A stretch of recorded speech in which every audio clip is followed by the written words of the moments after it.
Hey there, guys. So I'm gonna try this whole comic book review thing again. I think I finally have a good kind of strategy down for how to do this in a timely manner without, like reviewing every book individually, but not skipping too many things. So basically, uh, comic books nowadays, as a serial thing, it's like reading one chapter of a story.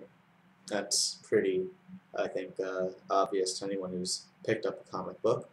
Nowadays, there are very few self-contained stories in comics, so it really doesn't make sense to review only one chapter of a story. Now, does it? Not so much. So I'm not going to be reviewing every comic book individually anymore, um, unless it is an important issue like a number one or a finale or like an event issue, or it's a self-contained story, like I have a few of those today. And I won't review uh, comics, regular comics, until the arc is finished, and then I will review the arc uh, as a complete unit, as a complete story, which I think just makes a lot more sense for reviewing comic books, getting the whole A to Z story for that. So I have a pretty good example of each kind of thing I want to review today.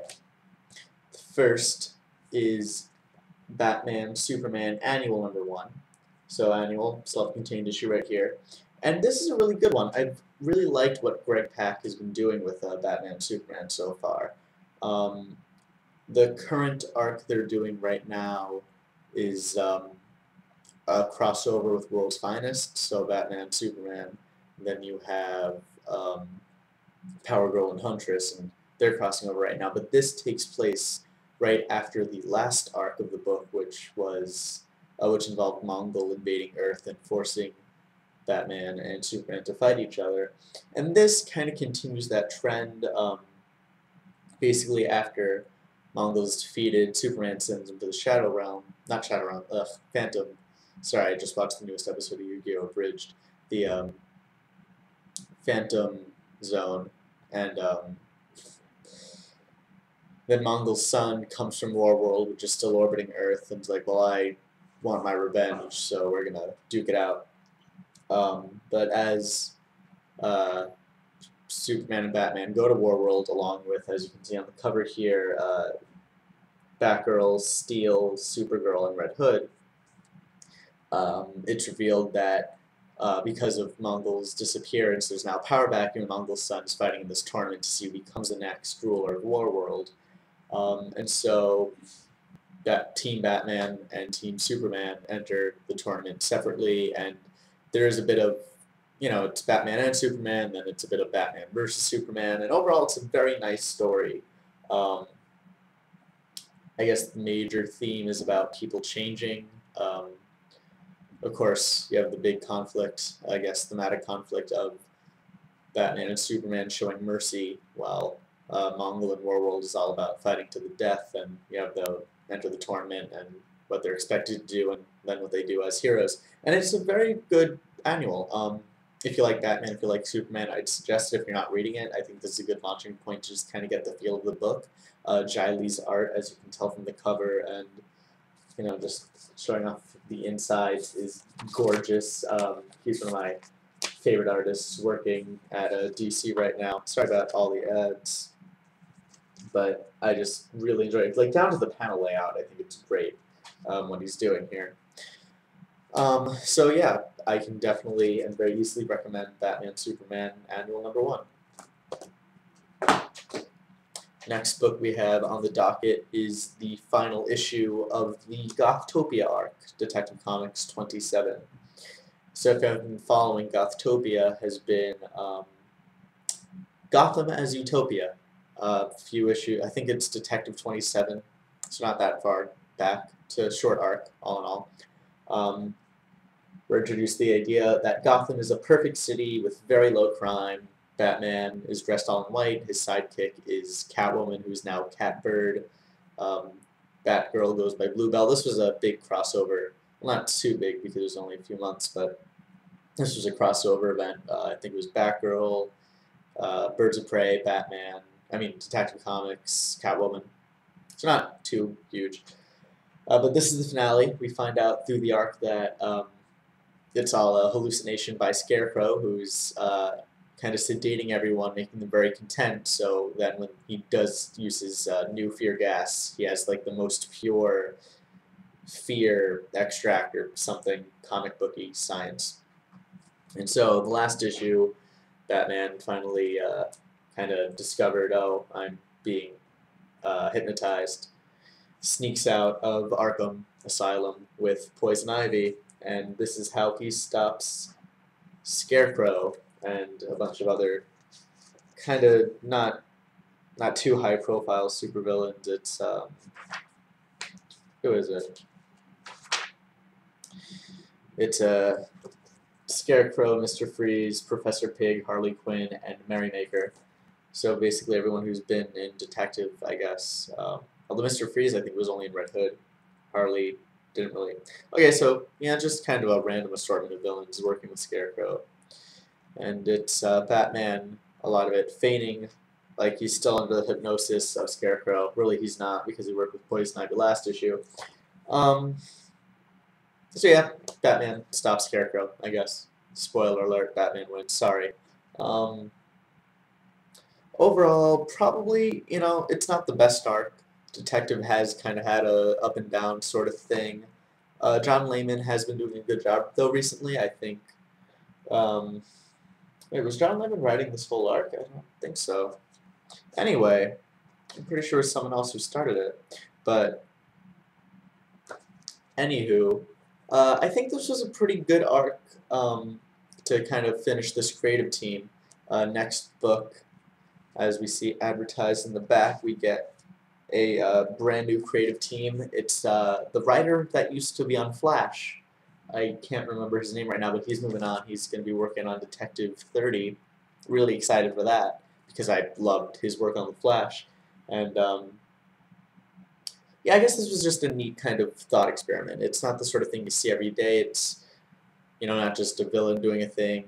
It's a villain kind of changing Gotham as we know it. We get this whole new side of Batman.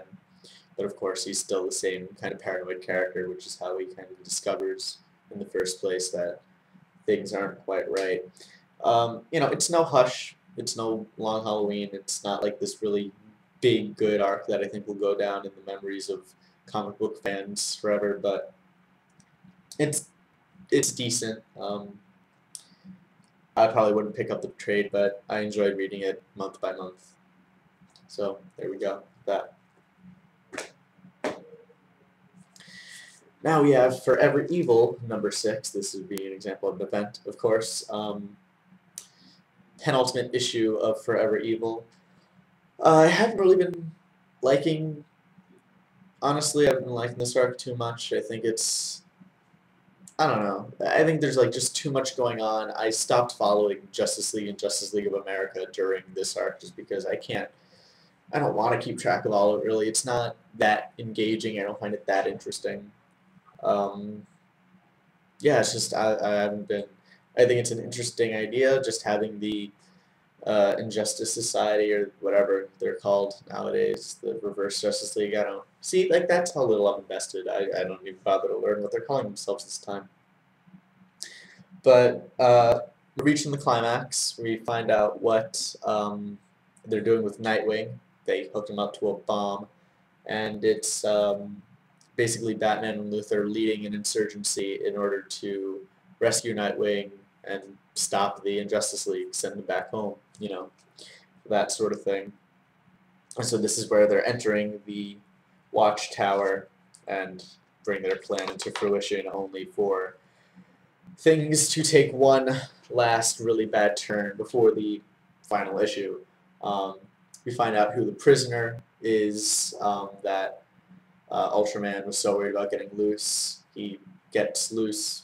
Not going to spoil who he is, but if you know who's the roster of the Justice League and who hasn't shown up or who hasn't had a mirror in this book yet, you can probably take a good guess. And yeah, like I said, I haven't really been a big fan of this. I guess this one really picked up because you finally do have them, busting in. It's a long fight scene between uh, just the Injustice League and Batman and Luthor's ragtag group of villains. And they each have some pretty good moments. Not Citizen Cold, I'm sorry, Flashpoint. Uh, Captain Cold gets a pretty good moment where he breaks Johnny Quick's leg. Let me get to that. It's just a pretty neat scene. I am a big, yeah, he just kind of snaps the leg off right there. Batman and Luthor get into a fight. Uh, Dick Grayson might be dead. Probably not, because I don't know. Like DiDio has wanted to kill him off for years now. I don't think. I think if they actually did it, it would have gotten more publicity. I think it would have been kind of a Dick Grayson will die. It would be like Newsweek would run an article online or something. Um, but overall, I mean, I I just was never really hooked on Forever Evil. I thought the way they introduced it with the whole Trinity War thing was really cheap. Just kind of using one huge event to introduce another huge event. I just, yeah, left a bad taste in my mouth.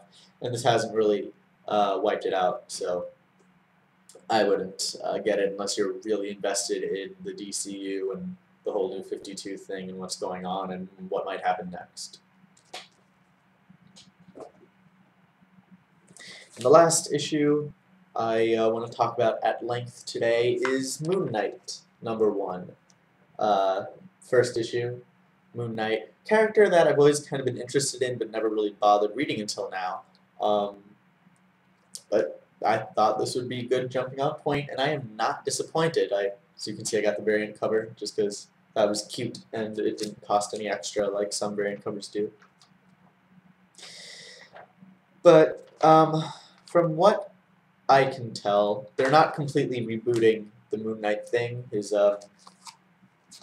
little intro they give on the thing is very similar to what I read on Wikipedia about the character. And it's basically just reintroducing him to New York City. Apparently he's been in LA for a while, but he's come back to New York. He's seeking kind of redemption for his life as a mercenary. And he's working with the cops in New York in order to fight crime that the cops don't want to dirty their hands with, or that legal stuff would just get in the way. And he's dressed in a very snazzy suit. He's, if I could, I guess, describe this book in one sentence, it would be Batman in a white suit. Although he's still a little more, I guess, Rorschach. You have kind of that whole inner dialogue of him being a little more off-kilter than Batman, a lot more willing to be gruesome. But you have a rich kid in a nice suit beating up bad guys, essentially, is the book. But, and this one, as a #1 issue, it's not the start of an arc, which I enjoy. It's a great launching on point because it's self-contained, and I think a lot of #1 issues, as I think a lot of #1 issues should be. So you basically get the introduction to this character who has died, come back as the avatar for the Egyptian moon god Khondu or whatever, and is now tasked with protecting people at night. So Batman, kind of that whole night vigilante thing going on. And the first, I guess, 3/4 of the book are kind of his reintroduction in New York. We see him catching a criminal who has been slaughtering people, and he does it very stylishly, very brutally. And then we kind of get a little more personal in the last few pages. We see him going to a therapist, and the therapist says, "You don't have dissociative identity disorder. You're just being, you're a vessel for this god who has 4 different personalities." And then the last few pages we get, I think really they're kind of hammering in, this guy is our Batman. Because you have the whole mansion, he's sitting down, and you have the whole, yes, father, I shall become the moon, except, whatever. you are my son, and it's kind of the whole Thomas Wayne thing. Anyway, I really enjoyed it. It was really well written. I'm gonna really enjoy this character. I think just the way he talks, the way he thinks, the way he handles crime. It's very, as much as I have been playing Batman, it's a very fresh. It's still unlike Batman in so many other ways. It's very fresh. I heavily recommend it if you like Batman, if you like just the kind of idea of like Batman, Rorschach, these vigilante characters who work in these urban environments, taking down crimes in sewers. This is totally your book. And now I'm just going to touch upon the other books I picked up this week, mainly Action 29 and The Movement number 10. Start with The Movement, just because I put the other one down. The Movement has kind of been disappointing. I mean, I love Gail Simone. I read Batgirl. I'm still really into Batgirl, but I think this is the penultimate issue. Again, I'm pretty sure issue 11 is going to be the last one. This kind of finishes an arc, but the arc was so just kind of ill-defined that I didn't really feel like it was this big arc that was like, oh, it's finally finished. It just kind of petered out at the end with Batgirl deciding to leave and let the Movement be in Coral City and do their thing. And that's, I guess, the big thing is that the series started to peter out around issue 6, issue 7. Like, basically, as soon as Batgirl was introduced, the main threat of the assassination team or whatever meant to take out the heroes was gone, and you've just been having Batgirl get in the way, but Batgirl's like too friendly to really present that much of a threat, and we know she's on their side because hero and hero. So there's just not much of a conflict going on right now, and it's over. The non-conflict has kind of resolved itself, and and you have some good dialogue. Gail Simone does do good dialogue. I didn't really like the art. I was never a big fan of the art in the Movement. It just seemed kind of too, I don't know, not too sketchy, but just like blocky maybe. I don't know. And I like the characters. I like the dialogue. It's just there's no plot, or at least the plot that they do have that I don't feel is engaging enough to really warrant picking it up if you aren't attached to the characters. So that's that. Little short review, and then Action 29. I gave up Action on a while because I didn't really like what Scott Lobdell was doing with it. But as soon as Greg Pak got back, took over, I picked it up. I'm a huge fan of Greg Pak's work, as I said with Batman and Superman. And he's not disappointed. I can't tell if this is the end of an arc, because it kind of resolves one part of the conflict introduced in, I think it was in 27 when Pak took over, but at the same time it ends with Superman flying off to fight kind of the orchestrator of the whole thing. So I don't know if that'll be like another 2 issues and that's going to be the end of the arc, or this is just a short arc leading right into the next one. It doesn't say on it doesn't say on the title whether this is part 2 of 3 of 5 or whatever. It just says Deep Freeze. But I'm really enjoying the writing. I like the way that Pak writes Superman. I like the dialogue that he has with Lana in this book. Just you can tell like he's this good kind of farm, like he has this just very wholesome feeling, as Superman should. Superman should be wholesome. And I like that he writes this in this book. And he's a very nice, kind, gentle Superman, which I think was missing a bit from Lobdell's run. And I just love the art. I love how pronounced the blues and the reds are with everything. I love how big the S's, the shield, I love how big it is on the costume. I just like how bright it is. I think this looks as a Superman book should look. It's very bright, colorful, very dynamic. And the writing, it's just overall very well done. Superman comes across as this really nice guy who is still super powerful, who still has these emotions that he has to control, or he might, do something to hurt people. I just like what Peck is doing, and I can't wait until I can really talk about this more at length when I definitely know it's the end of an arc or something else happens. Because I am loving this book. If you have been kind of on Superman, definitely pick up Action Comics 27, 28, 29. I can't recommend it more. There is one more book I picked up today, but it's gonna get its own video because it's a graphic novel. It's really thick. I didn't actually get a chance to read it today because I've been really busy. I'm making this video at 1 in the morning on Thursday. But Adventure Time, Seeing Red, Marceline graphic novel. I'm a huge fan of Adventure Time. More so, Marceline is my favorite character, so I'm really excited to actually get into this.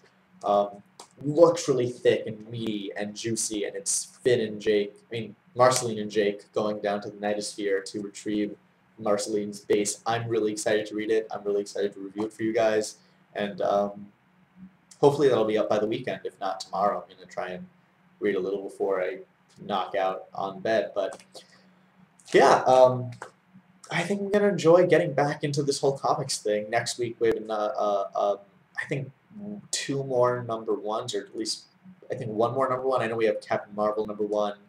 A few other books that I'm really excited to get to, and I'm glad to be doing this again, and I hope you guys enjoy. Thanks for watching.